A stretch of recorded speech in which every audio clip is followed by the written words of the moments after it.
दोस्तों, ज्योतिर्लिंग का मतलब है भगवान शिव का ज्योति के रूप में प्रकट होना। ज्योतिर्लिंग मानव निर्मित नहीं होते, बल्कि वे स्वयंभू होते हैं। इनको सृष्टि के कल्याण और गतिमान बनाए रखने के लिए स्थापित किया गया है।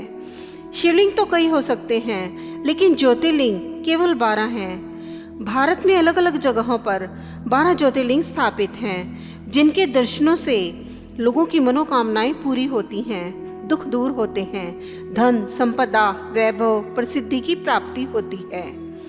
8 ज्योतिर्लिंगों की कथा सुनाने के बाद आज मैं आपको भगवान शिव के 9वें ज्योतिर्लिंग वैद्यनाथ जी के बारे में बताने जा रही हूँ। यह ज्योतिर्लिंग झारखंड के देवघर में स्थित है। इसे वैद्यनाथ भी कहा जाता है।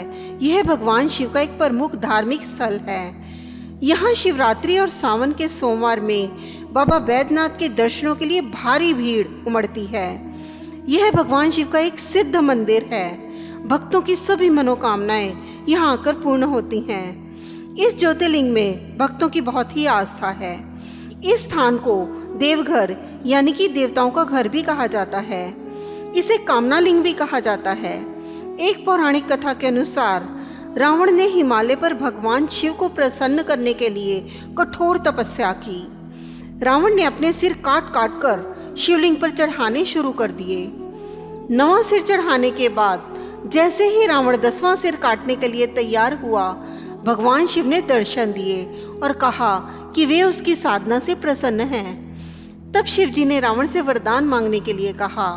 रावण ने शिव जी से कहा कि वह शिवलिंग को लंका ले जाकर स्थापित करना चाहता है।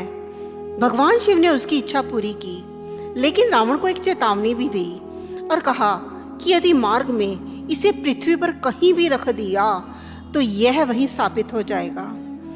रावण भगवान शिव का आशीर्वाद लेकर उस शिवलिंग को लेकर लंका के लिए निकल पड़ा, लेकिन रास्ते में उसे प्यास आने लगी, तो उसने रास्ते में एक वैद्यनाथ नाम के व्यक्ति को शिवलिंग कुछ देर थामे रहने के लिए दिया। रावण निवृत्त होने के लिए चला गया। शिवलिंग भारी होने के कारण वैद्यनाथ ने शिवलिंग को भूमि पर रख दिया।